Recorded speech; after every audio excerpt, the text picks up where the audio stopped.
Halo teman-teman, jumpa lagi dengan saya di channel Priska Sylvia. Dalam video saya kali ini, saya akan membahas mengenai program terbaru untuk mahasiswa, khususnya untuk mahasiswa universitas terbuka, yaitu program pemberian kuota internet untuk mahasiswa. Tapi sebelumnya, dalam kesempatan ini, izinkan saya untuk mengucapkan selamat ulang tahun buat alma materku tercinta, Universitas Terbuka yang ke-36.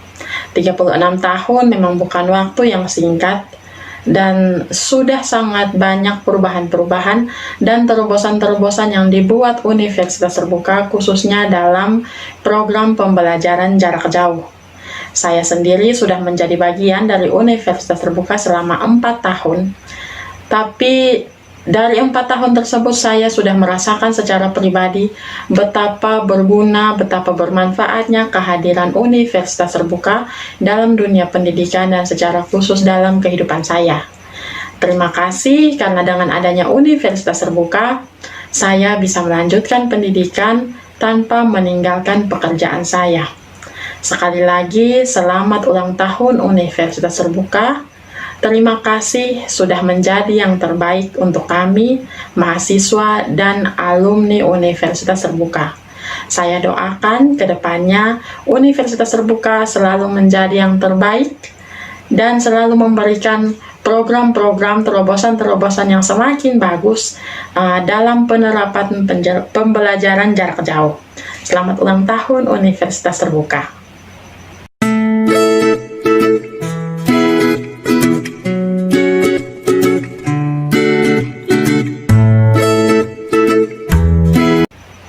Seperti yang kita ketahui bersama, program pemberian kuota internet ini merupakan salah satu tindak lanjut pemerintah menyikapi adanya pandemi COVID-19 yang mempengaruhi dunia pendidikan. Merebaknya pandemi COVID-19 memaksa pendidikan merubah cara kerjanya karena kegiatan belajar mengajar dengan sistem tatap muka tidak lagi dimungkinkan. Kegiatan belajar mengajar harus dilakukan secara daring, sehingga kuota internet menjadi kebutuhan yang pokok demi terselenggaranya kegiatan belajar mengajar. Tapi pemberian bantuan atau kuota internet untuk mahasiswa ini tidak dilakukan serta-merta begitu saja.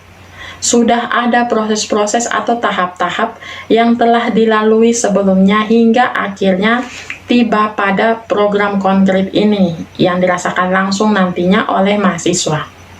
Nah, yang melatar belakangi program pemberian kuota internet ini sebenarnya adalah adanya SKB atau Surat Keputusan Bersama antara 4 menteri, yaitu antara Menteri Pendidikan dan Kebudayaan, yang kedua Menteri Agama, yang ketiga Menteri Kesehatan, dan yang keempat Menteri Dalam Negeri. Nah, keempat menteri ini menandatangani surat keputusan bersama tentang penyelenggaraan pendidikan di masa pandemi COVID-19 untuk tahun ajaran 2020-2021 dan tahun akademik 2020-2021. Surat keputusan bersama ini ditandatangani pada tanggal 15 Juni 2020. Berangkat dari SKB keempat menteri tadi, pada tanggal 27 Agustus 2020, Dirjen Pendidikan Tinggi mengeluarkan surat yang ditujukan kepada pimpinan perguruan tinggi negeri seluruh Indonesia dengan perihal program pemberian kuota internet bagi mahasiswa dan dosen. Dalam surat itu disampaikan bahwa sebagai implementasi dari SKB 4 Menteri, akan dilakukan atau dilaksanakan program pemberian kuota internet sebesar 50 GB per bulan untuk mahasiswa dan dosen. Dalam surat itu juga ada 3 hal yang harus dikoordinasikan, yaitu yang pertama, melakukan pemutakhiran data mahasiswa dan dosen pada pangkalan data perguruan tinggi atau pendidikan tinggi. Lalu yang kedua, melakukan validasi dan melengkapi data kontak mahasiswa aktif dan dosen aktif. Lalu yang ketiga, melakukan pengalihan bantuan serupa yang sudah diberikan agar tidak terjadi duplikasi atau pendobelan bantuan. Dalam surat tersebut, Dirjen Pendidikan Tinggi meminta agar pelaksanaan pemutakhiran data mahasiswa dan dosen sudah dilakukan paling lambat tanggal 11 September 2020. Makanya sejak kemarin, mahasiswa Universitas Terbuka seluruh Indonesia sudah diminta untuk melakukan update data pribadi. Itulah latar belakang program pemberian kuota internet dan latar belakang mengapa kita sebagai mahasiswa Universitas Terbuka diminta untuk melakukan update data pribadi. Saya mengawali video ini dengan menyampaikan latar belakang tersebut karena saya ingin berbagi informasi dengan kalian dan saya ingin kita sebagai mahasiswa mengerti dan memahami setiap latar belakang dari setiap kebijakan yang diterapkan atau yang kita laksanakan supaya kita bisa melaksanakan kebijakan-kebijakan tersebut dan turut terlibat dalam kebijakan tersebut secara optimal agar tujuan diberlakukannya kebijakan tersebut dapat tercapai. Nah, setelah kita membahas mengenai latar belakang program ini, sekarang di bagian yang kedua saya akan membahas mengenai bagaimana seorang mahasiswa dapat ambil bagian dalam program pemberian kuota internet ini. Agar mahasiswa dapat turut ambil bagian dalam program pemberian kuota internet tersebut, mahasiswa harus melakukan update data pribadi, terutama data kontak. Nah, untuk kita, mahasiswa Universitas Terbuka, update data pribadi dilakukan melalui aplikasi SIA. Nah, link untuk aplikasi SIA sudah saya sertakan di kolom deskripsi. Kalian tinggal klik link tersebut lalu melakukan update data pribadi kalian melalui akun kalian masing-masing. Pertanyaannya, data apa saja yang harus kita update? Sesuai dengan pemberitahuan dari Universitas Terbuka sejak kemarin, data-data yang harus kita update adalah yang pertama nomor HP, yang kedua nomor telepon, yang ketiga nomor induk kependudukan, yang keempat alamat email, dan yang kelima alamat pengiriman. Alamat pengiriman atau alamat domisili maksudnya. Yang dimaksud di sini adalah alamat yang kita gunakan untuk proses pengiriman bahan ajar. Setelah kita membahas mengenai update data pribadi atau mengenai bagaimana caranya agar seorang mahasiswa bisa turut terlibat dalam program pemberian kuota internet ini, sekarang di bagian yang ketiga saya akan membahas mengenai catatan-catatan atau hal-hal penting yang menjadi perhatian pada program pemberian kuota internet ini. Apa saja itu? Yang pertama, program pemberian kuota internet ini hanya ditujukan untuk mahasiswa aktif. Artinya, mahasiswa yang tidak melakukan registrasi atau mahasiswa tidak aktif tidak bisa menerima bantuan ini. Lalu yang kedua, bantuan ini diberikan untuk mahasiswa-mahasiswa yang berada di daerah-daerah yang bisa mengakses internet 3G atau 4G. Lalu yang ketiga, mahasiswa tidak bisa menerima bantuan ini apabila yang pertama HP-nya tidak aktif, nomor HP-nya tidak aktif, atau mahasiswa tersebut salah menginput nomor HP-nya pada aplikasi SIA, atau nomor HP tersebut tidak bisa ditemukan, atau yang berikut jika kartu atau nomor HP tersebut batas waktu berlakunya sudah kadaluarsa. Jadi teman-teman perhatikan baik-baik pada saat kalian melakukan update data pribadi. Ketikkan nomor HP kalian dengan teliti, jangan sampai salah dan jangan sampai ada angka yang terbalik. Karena nanti kalian akan rugi sendiri karena tidak bisa turut ambil bagian dalam program pemberian kuota internet ini.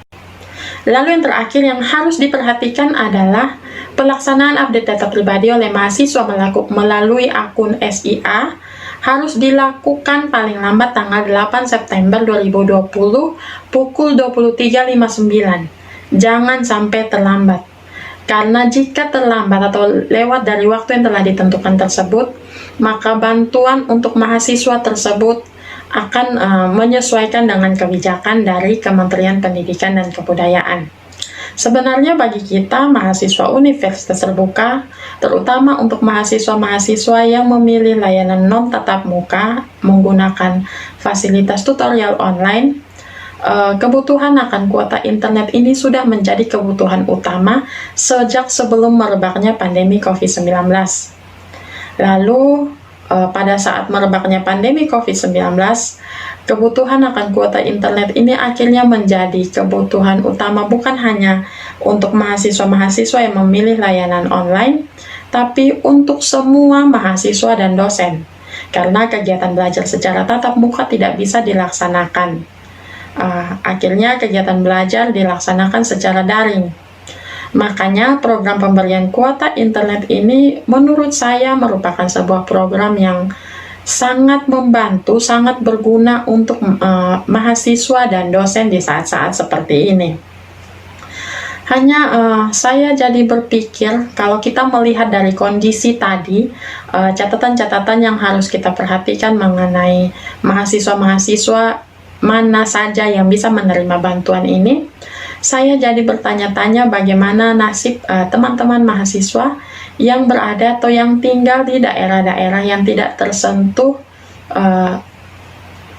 internet 3G dan 4G. Bagaimana dengan mereka? Saya bertanya-tanya bantuan seperti apa yang akan mereka dapatkan, karena seperti yang sudah saya jelaskan tadi bahwa mahasiswa-mahasiswa di daerah-daerah yang tidak tersentuh koneksi internet 3G dan 4G tidak akan mendapat bantuan ini. Saya berharap semoga mahasiswa-mahasiswa di daerah-daerah yang tidak ada koneksi internet 3G dan 4G ini akan mendapat bantuan yang mungkin tidak berupa bantuan kuota internet, tapi saya berharap mereka juga bisa memperoleh bantuan yang bisa meringankan kendala kegiatan belajar mengajar mereka saat ini. Dan saya percaya Universitas Terbuka pasti memikirkan hal itu. Saya sangat yakin Universitas Terbuka pasti bisa menemukan dan memutuskan cara yang paling baik agar seluruh mahasiswanya bisa terbantu. Jadi tidak ada mahasiswa yang tertinggal atau terkecualikan. Saya sangat yakin itu. Oke teman-teman, kita sudah selesai membahas satu lagi kebijakan Universitas Terbuka terkait program belajar mengajar di masa pandemi COVID-19. Semoga semua yang sudah saya sampaikan tadi bisa bermanfaat untuk kalian. Dan sekali lagi saya ingatkan, ayo segera update data pribadi kalian, update data kontak kalian melalui akun SIA kalian masing-masing. Dan seperti yang sudah saya bilang tadi, yang saya sampaikan tadi itu, jangan sampai kalian salah mengetikkan nomor kontak kalian, supaya kalian tidak sampai dirugikan karena ketidaktelitian tersebut. Nah, video ini saya sudahi di sini. Dan seperti biasa, di akhir video saya selalu meminta dukungan kalian supaya saya bisa lebih semangat dan terus bersemangat membuat lebih banyak lagi video-video yang bermanfaat dan berguna, yang informatif mengenai Universitas Terbuka, dengan cara klik tombol subscribe di bawah, bunyikan loncengnya supaya kalian tidak ketinggalan video-video terbaru saya. Lalu tonton video-video saya yang lain, like, komen, dan share jika kalian merasa video-video saya itu menarik dan berguna untuk orang lain. Video ini saya sudahi di sini. Salam semangat selalu, salam sehat selalu, dan sampai jumpa di video saya selanjutnya.